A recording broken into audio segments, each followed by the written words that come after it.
भयभीत डरी, और जब डरी फिर पालने के पास दौड़ कर गई, वहां भी सो रहे राम जी। फिर गई मंदिर, फिर गई पालने में।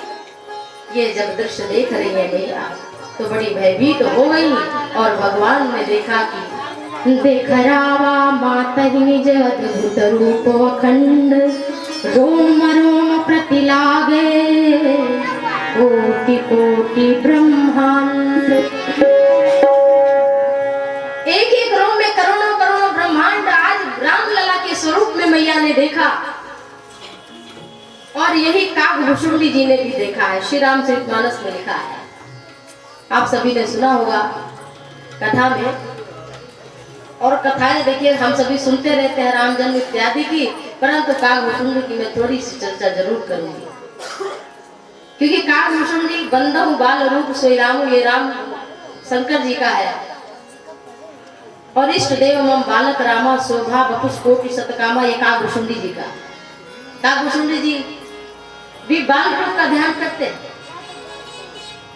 देखो ऐसे लोगों का क्या है कि कथा में चित्त नहीं लगता, उनको घुमा कर यही बताते रहोगे ना कि जाओ बेलपत्र शंकर जी पे चढ़ाना, थोड़ा दही लगाओ, थोड़ा शहद लगाओ, 5 बार उल्टा घूमो, 3 बार सीधा, फिर पीछे मुड़कर ना देखो, फिर ऐसे चढ़ाओ, फिर थोड़ा ऊपर मुंह करो, फिर थोड़ा नीचे, फिर 5 बार उठो बैठो, तब वो भले करेगा। सीधे कह दो भजन करो, नहीं करेगा। तो बहुत सरल काम बता दिया राम रास्ता, लेकिन उसको अगर ऐसे वैसे घुमा के बताओ तो सब कर लेते। बोले सियावर रामचंद्र की। तो काकभुषुंडी जी का चरित्र बड़ा पावन है, अद्भुत है। आप सभी ने कथा में सुना होगा कि राम प्रभु को एक बार लंका में जब युद्ध हो रहा था तो मेघनाथ ने नाग पास में बांध दिया, और नारद जी ने जब ये दृश्य देखा तो जाकर के गरुड़ जी से कहा कि आप तो सर्प के भक्षक हैं, आप सर्प के भक्षक हैं, और जाकर के राम जी जिस नाग पास में बंधे हैं लक्ष्मण जी, उसको काट दो। गरुड़ जी नाग पास से राम लक्ष्मण को मुक्त कर देते हैं काट करके, लेकिन इतना देखने के बाद गरुड़ जी को मोह हो गया। ये कैसे भगवान जो अपनी रक्षा नहीं कर पा रहे, रावण को क्या मारेंगे, ये खुद ही तो बंधन में पड़े, एक नाग ने इनको बांध लिया। अब बताओ कैसे रावण को मारेंगे? रावण कोई साधारण आदमी थोड़ी था, जिसने काल को भी मुट्ठी में कर रखा है, उसको मारने के लिए कैसा व्यक्तित्व होना चाहिए। और ये नाग से ही नहीं छूट पाए, हमको छुड़ाना पड़ा। नारद जी के द्वारा जब गरुड़ जी ने ऐसा मुक्त किया तो उन्हें बड़ा मोह हुआ, और नारद जी के पास आकर के कहा भगवान ये तो हमें कुछ समझ नहीं आया कि जिनका नाम जपने से बंधन मुक्त हो जाता है वो स्वयं बंधन में। हमें ये बताइए, हमें ये सुनाइए कैसे क्या हुआ।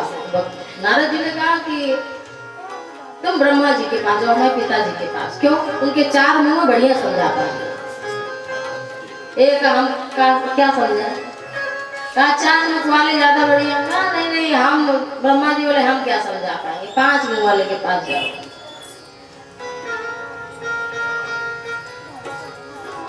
फिर शंकर जी ने कहा माता पार्वती से कथा सुनाती, मैं कुबेर के घर जा रहा था, उस समय रास्ते में हमें गरुड़ जी मिले। हमने कहा हम क्या समझाए, खग समझे खगही के भाषा, तुम पक्षी राज गरुड़ हो।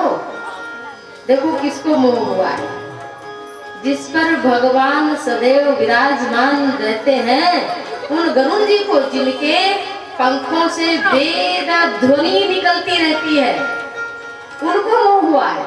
जो वेद जिनको रटना भी नहीं पड़ रहा है, जो उड़ते हैं तो वेद ध्वनि स्वयं साम वेद की ऋचाएं सदैव स्वयं गान होने लगती है, वो है गरुड़ महाराज, जिस पर सदैव भगवान श्री हरि विराजमान होकर के कहीं यात्रा पर जाते हैं। उनको इतना ऐसा मोह हो गया। हम आप अपने को कुछ मानने लगते हैं, हम कुछ हैं। तो कहा खग समझे खगही के भाषा। और फिर कहाँ गए नीलांचल पर्वत पर, जहां पर कागभूषुंडी जी रहते हैं।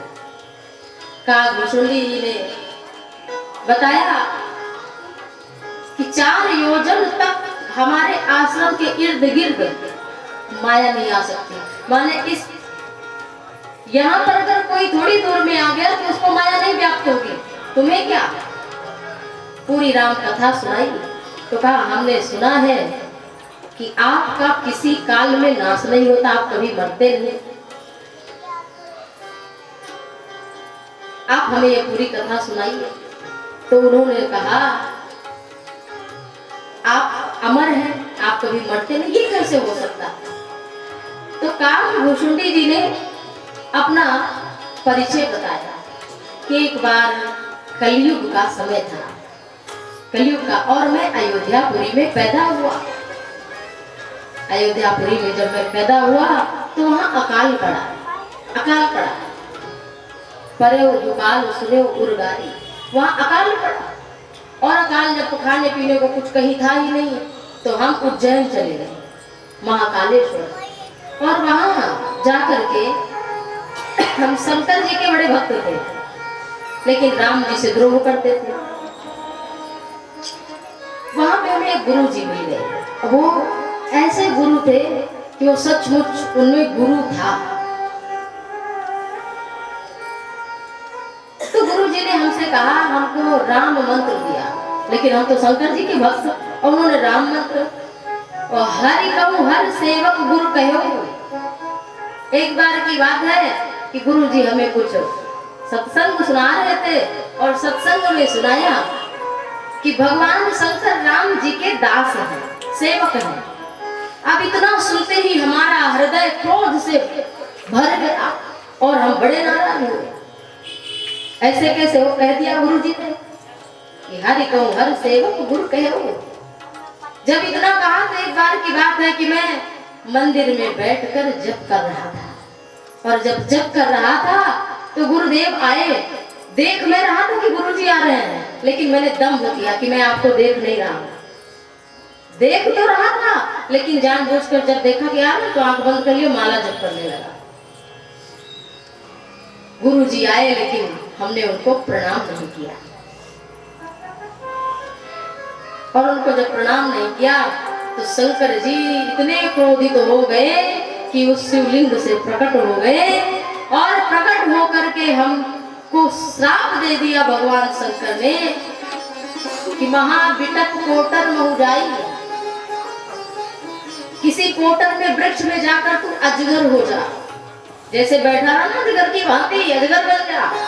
इतना सुनते ही हाहाकार की न गुरु जी ने हाहाकार मचा दिया, जबकि जानते हैं कि हमारे शिष्य ने हमारा अपमान किया है।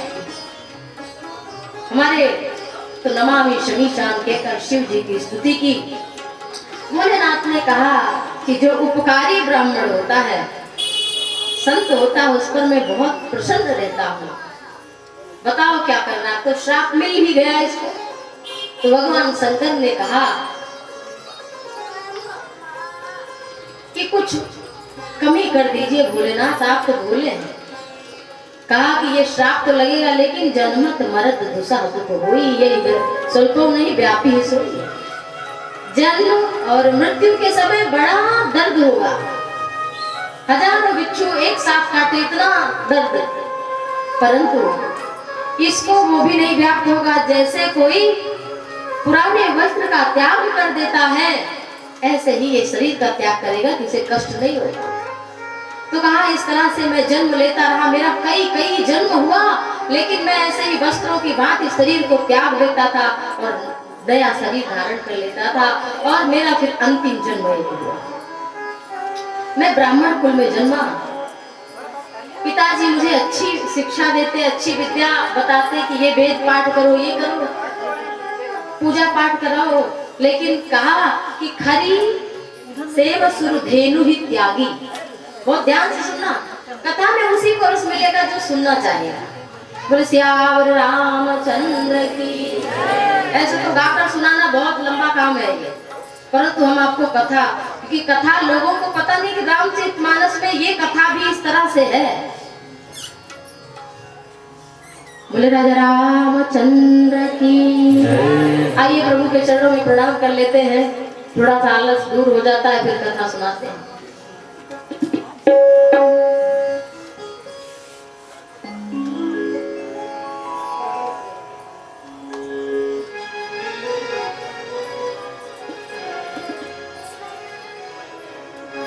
प्रबल प्रेम के पाले पड़कर, प्रबल प्रेम के पाले पड़कर, प्रभु को नियम बदलते देखा, प्रभु को नियम बदलते देखा। अपना मान भले चल जाए, अपना मान टले टल जाए, भक्त का मान न टले देखा भक्त का मान न टले। जय हो, बोले श्री रामचंद्र की, रामलला की, जय हो। जय हो।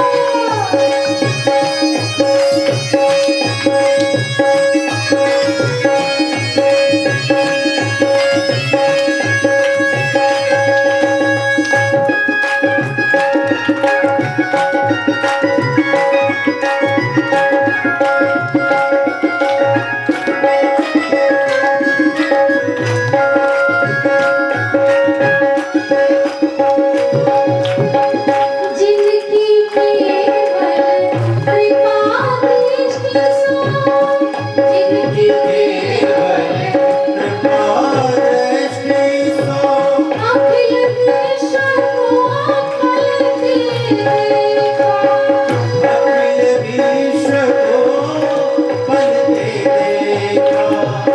उनको गोकुल में माखन पर, उनको गोकुल में माखन पर सासावार मचलते देखा, सवार मचलते देखा। प्रबल प्रेम के पाले पड़कर, प्रबल प्रेम के पाले पड़कर, प्रभु को नियम बदलते देखा, प्रभु को नियम बदलते।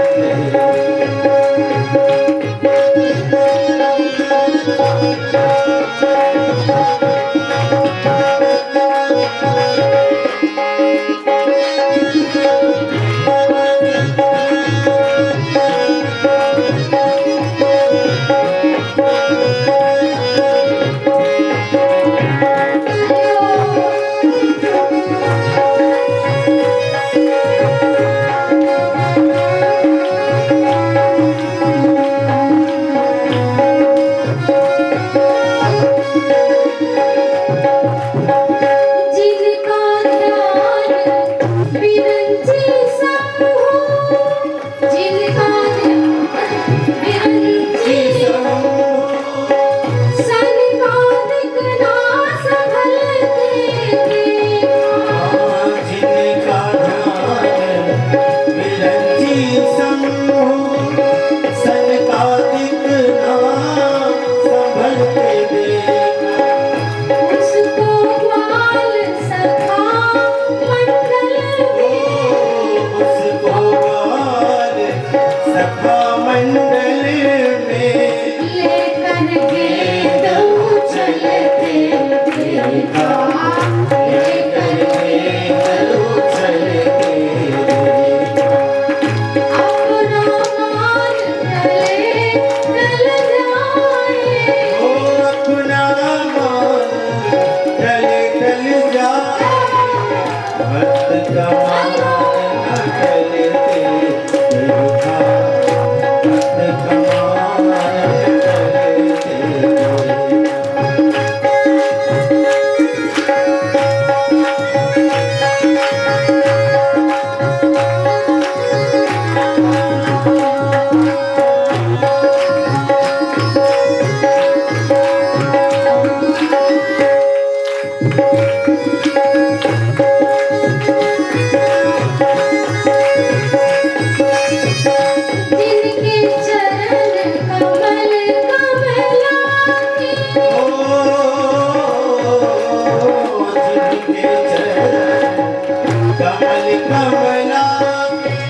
भक्त का मान न टलते देख।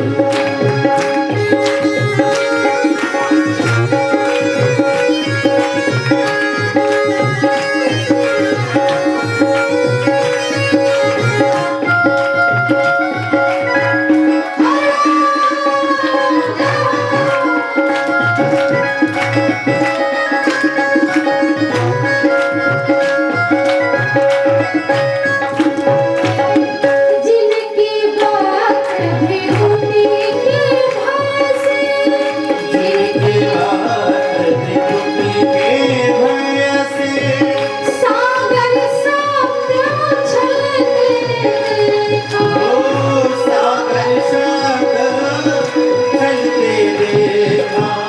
जिनकी बात भी उठी के भासे, सागर सागर चलते देखा।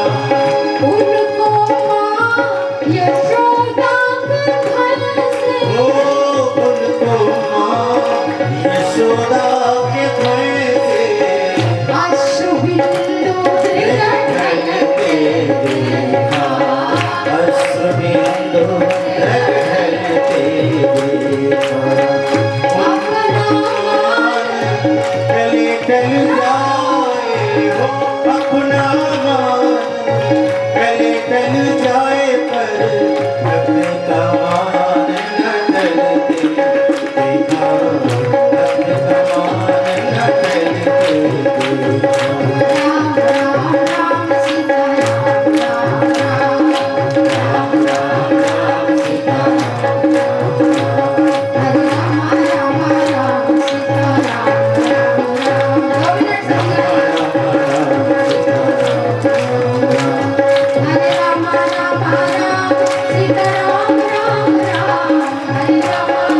राम हरे राम राम राम सीता राम राम राम हरे राम राम राम सीता राम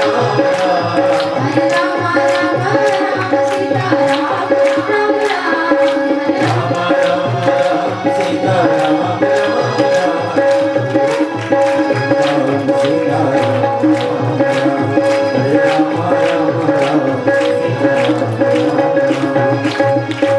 बोले श्यावर रामचंद्र की, श्री अयोध्या नाथ की, श्री बांके बिहारी लाल की, हनुमान जी महाराज की, उमापति महादेव की, जय श्री सीताराम।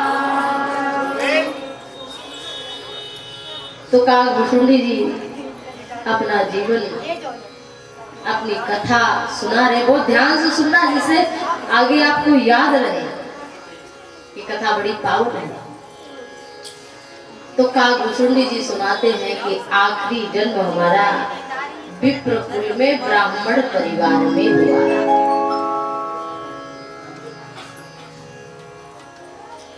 गुरुजी पिताजी हमको तो सांसारिक विद्या पढ़ाते हैं, लेकिन हमने सोचा कि मनुष्य जन्म मिला है तो कामधेनु माने भगवान अध्यात्म विद्या ना पढ़कर हम गधई की सेवा करें, ये ठीक नहीं। सांसारिक विद्या प्राप्त करें। तो काकभूषुंडी जी कहते हैं कि वो तो कमाने के लिए केवल साधन है।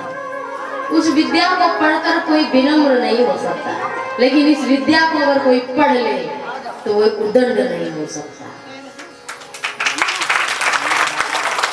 इसलिए कबीरदास जी अनपढ़ थे, लेकिन जो कबीर ने लिख दिया वो बड़े बड़े लोग शोध करते रहे उसका।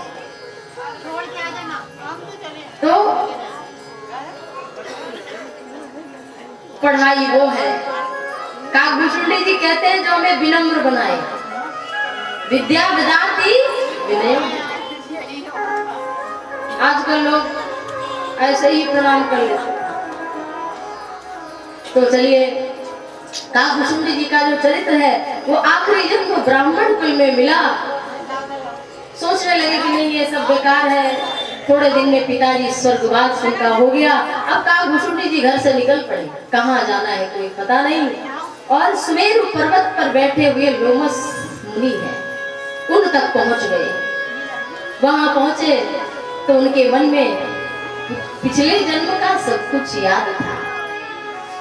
स्वल्पम्प्यस्य धर्मस्य त्रायते महतो भयात्। थोड़ा सा किया गया धर्म भी समय पड़ने पर बड़ी बड़ी विपत्तियों से रक्षा करता है। थोड़ा भी यदि आपने धर्म किया है तो कहा मुझे राम रूप का उपदेश करिए। लेकिन लोमस मुनि उन्हें निर्गुण ब्रह्म का उपदेश कर रहे हैं। वो इतना उनसे नहीं है कैसे हो सकता है, वो कैसे, इतना वाद विवाद हुआ कि लोमस मुनि को क्रोध आ गया। वो निर्गुण ब्रह्म के बारे में उपदेश कर रहे थे, उन्हें क्रोध आ गया। तो काकभूषुंडी जी ने बहुत अच्छी बात कही कि जो लोग निर्गुण को मानते हैं उनके लिए जब क्रोध आया तो काकभूषुंडी ने कहा अगर आपके भीतर अद्वैत ना होता, द्वैत ना होता तो आप क्रोध ना करते। दो ना मानते तो क्रोध किसके ऊपर, जब सब कुछ ब्रह्म है तो सब कुछ ब्रह्म है, फिर बात करता। जब द्वैत माने दो को मान रहे हो तभी तो क्रोध आया तो, और आप बबूला हो गए हो कि अज्ञानी की भांति आप बात कर रहे हैं। आप एक तो कहते हैं निर्गुण ब्रह्म एक है ईश्वर, और उसके बाद आप दूसरे पर क्रोध भी कर रहे हैं। अरे ये कैसा ज्ञान है। तो उन्होंने श्राप दे दिया कि शपथ होई पक्षी चंडाला, इसी समय तुम चांडाल पक्षी हो जाओ। और काकभूषुंडी जी कहते हैं गरुड़ महाराज जी से कि हमें जब लोमस मुनि ने कहा तू चांडाल पक्षी, निकृष्ट पक्षी, कौवा बन जा, ऐसी तेरी बुद्धि है, तो मैंने तो चरणों में प्रणाम किया कि अच्छा है, मैं तो अयोध्यापुरी जा रहा था, अभी तो पैर से चलकर कब पहुंचते कब जाते, अभी उड़कर डाल डाल पर बैठकर बढ़िया कोई फल खाता हुआ निकल जाऊंगा। विमान है बढ़िया दो पंख, ऐसे तो पैदल जाता होता। अभी तो संत आप कहा आपने क्रोध करके तो आशीर्वाद दिया है। और सचमुच संतों ने जिनको श्राप दिया है उनको भगवान का दर्शन हुआ है। पूरी आप भागवत पढ़ लो, राम कथा पढ़ लो। गजेंद्र को आप सब जानते हैं, गजेंद्र मोक्षी की कथा भागवत में उनको अगस्त्य मुनि ने श्राप दिया था तो गजेंद्र हाथी स्वरूप उनको प्राप्त हो गया।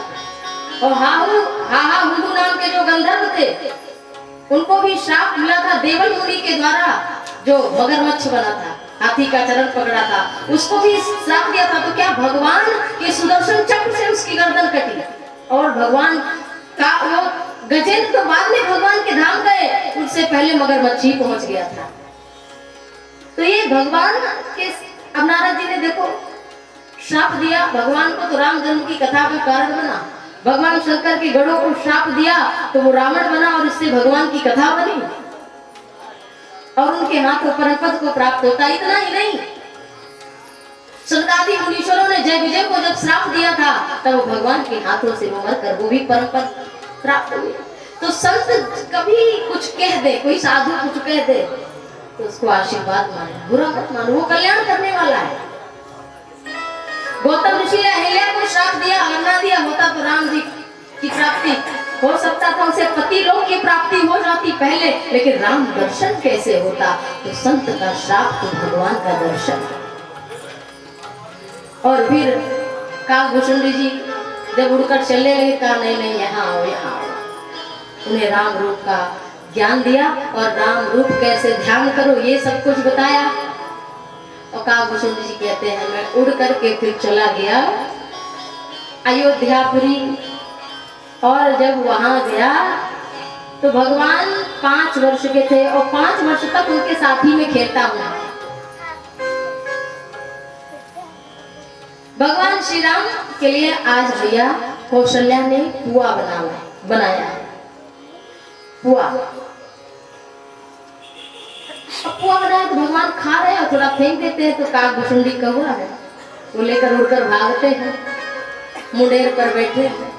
अब वहां तक तो ऐसे प्रवेश शायद मिलता है, आंगन तक प्रवेश आप बताओ मिल पाता। अगर वो काकभूषुंडी मानव रूप में आते तो कहाँ मिलता आंगन में प्रवेश। तो कौवा है तो मिला, मुंडेर पर बैठे भगवान। फिर भगवान नाचे ही निज प्रतिबिंब निहारी। भगवान ऐसी लीला कर रहे हैं कि मड़ियों के खंभे बने हुए हैं और उन मड़ियों के खंभे में अनेक राम रूप दिखते हैं। तो भगवान अपनी मैया से कहते हैं मैया देखो कितने सारे राम आ गए हैं। नाचे ही निज प्रतिबिंब निहारी। भगवान अबोध बालक की तरह लीला कर रहे हैं और अपने स्वरूप को देखकर नाच रहे हैं भगवान। ठुमुक प्रभु चले ही पर आई, ठुमुक कर भगवान भाग रहे हैं। अपने मन में ध्यान करो भगवान के रूप का, कैसे ठुमुक कर प्रभु भाग रहे होंगे और चारों भाई खेल रहे हैं। कौशल्या मैया भी है, सुमित्रा कैकेयी भी है, राम लक्ष्मण भरत शत्रुघ्न चारों भैया हैं। एक बार की बात है कि जब भगवान ने कुआं दिखाया और दिया नहीं, तो काकभूषुंडी जी उड़कर मुंडे पर थोड़ी दूर चले गए, दिख नहीं रहे। भगवान रोने लगे। अब काकभूषुंडी जी ने सोचा कि भगवान है ये कि कौन है। गरुड़ जी को कह रहे तुम्हें ही मोह नहीं हुआ, वो नाग पाश देखकर हमको भी हुआ है। हमने देखा कि भगवान रो रहे हैं, भाग गए हैं। और जब रो रहे हैं भगवान तो फिर काकभूषुंडी जी आ गए। भगवान फिर मुस्कुराए, इतना मन आनत खबराया, रघुपत प्रेरित व्यापी माया। वो माया नहीं, भगवान की अपनी विद्या माया। विद्या अपर अविद्या दो, भगवान की दो माया है। एक विद्या माया जो जीव को भवसागर से पार लगाती है, और दूसरी अविद्या माया जो बंधन में डाल देती है। मनायो मनुष्याणाम कारणम बंधन मोक्षयो, मन ही बंधन और मोक्ष का कारण है। तो वो जो विद्या माया है वो व्याप्त हुई। भगवान बिहसे, और बिहसत जैसे ही भगवान बिहसे वैसे ही काकभूषुंडी जी भगवान के मुंह में चले गए, अंदर पेट में चले गए। काकभूषुंडी जी 5 वर्ष के रामलला हैं, और पेट में क्या देखते हैं? अगणित रवि शशि शिव चतुरानन। अगणित रवि, इतने सूर्य की कोई गणना नहीं कर सकता। भगवान के पेट में छोटे से है राम जी। भगवान शंकर इतने हैं कि कोई गणना नहीं कर सकता। इतने चंद्रमा है, कोई गणना नहीं कर सकता। नदी, पहाड़, पर्वत, लोक, लोकांतर, अतल, वितल, सुतल, तलातल, महातल, रसातल, पाताल, स्वर्लोक, स्वर्ग, भूलोक, मातलोक, तपलोक, जललोक, 14 प्रकार के लोक, रोम रोम प्रतिलागे कोटि कोटि ब्रह्मांड। तो देखा हर जगह पर, हर ब्रह्मांड में रामलला का अवतार हुआ है। पेट में, और पेट में काकभूषुंडी देख रहे हैं अयोध्यापुरी को भी। 14 लोकों में फिर सप्तद्वीप में जम्बूद्वीप में भारतवर्ष में फिर देखते हैं काकभूषुंडी। अयोध्यापुरी में देखते हैं सरयू का तट, वहां बनी हुई सुंदर महल, महाराज दशरथ अयोध्या का वो आंगन और मड़ियों का खंभा, वो सब कुछ, वो दृश्य, और वो भगवान को भी वहां देख रहे हैं और अपने आप को भी देख रहे हैं। इतना देखते ही तो उनकी बुद्धि खराब हो गई। ये कितनी देर में हुआ पता है? केवल 2 घड़ी में हुआ, 2 घड़ी मात्र में। तो फिर भगवान हंसे और फिर काकभूषुंडी जी बाहर आए। काकभूषुंडी जी की तो बुद्धि चकरा गई, उन्हें क्या देखा? तो भगवान ने कहा मैंने दिखा दिया कि मैं क्या हूँ। भगवान के पेट में ही भगवान खुद भी बैठे हैं। उनकी गणना, उनकी कथा कोई कैसे कह सकता है? कितना बुद्धि से राम तर्क बुद्धि मन वाणी मत हमार अस सुनो से आए। जो नहीं देखा नहीं सुना, जो मन मुंह में समाए, सो सब अद्भुत देखियो और बरन कभी न रुक जाए। ऐसा काकभूषुंडी जी ने गरुड़ जी से सुनाया है। सियावर रामचंद्र की। तो काकभूषुंडी जी, वही काकभूषुंडी जी भगवान शंकर के साथ में रामलला का दर्शन करने के लिए भी आए। आगे की कथा बड़ी पावन है। प्रभु थोड़ा बड़े हुए, धूल धूसरित खेलने जाते हैं आजकल रामलला, और दौड़ करके आते हैं। फिर थोड़े बड़े हुए, अभी तो राम जी चंदा वंदा मांगने लगे हैं मैया से। और इसका गोस्वामी तुलसीदास जी ने बड़ा सुंदर वर्णन किया है कविता गीतावली में। गोस्वामी तुलसीदास जी कहते हैं राम जी क्या मांग रहे हैं? चंदा मानो माताएं रात में बालकों को पहले बहुत दिखाती थी। अब के बालक तो पैदा होते ही मोबाइल देखने लगते। उनको मोबाइल दे दो तो 2 साल का बच्चा तभी दूध पीता है, तभी खाना खाता है। और पहले की माताएं बढ़िया लोरी सुनाती थी और इतना बढ़िया मंत्र सुनाती थी कि बस चंदा मामा दूर के, ये सब सुनाती थी और दिखाती थी। लेकिन अब हमें तो नहीं लगता कोई चांद भी देख पाता होगा। इतने उजाले में रोज कोई चांद का दर्शन नहीं कर पाता होगा। तो इतनी लाइटें आ गई हैं तो उसमें चांद कहाँ, उसी में हम लोग इतने व्यस्त हैं, टीवी में, मोबाइल में।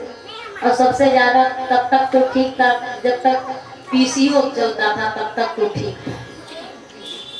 लोग दूर जाते थे फोन ऑन करने की, वहां से फोन आया, टेलीग्राम वो सुनने जाते थे। सबके यहाँ होता भी नहीं था, किसी किसी के घर, तो लोग जरा सुनने जाते थे तो पता चलता था कि लाइन व्यस्त है भैया, भी थोड़ी देर में बात होगी।